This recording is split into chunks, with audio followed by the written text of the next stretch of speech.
నమ్మక ద్రోహం నిన్నెప్పుడైనా నిలదీస్తుంది. నీ బిడ్డలు వృద్ధికి రారు. పురుగులో తోటలో పురుగుంటే కాయ ఎలా వృద్ధికి చెందదు.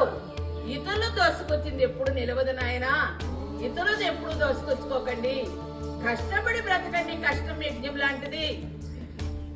ఈ కూడా బంగారు పువ్వులు చేసి పూజించే కన్నా భగవంతుడు ఇచ్చిన మాటలు మీరు ఆచరణలో పెడితే అంతకు మించిన సౌభాగ్యము మీ బిడ్డలు దురోత్సంపతి ఉంటారు.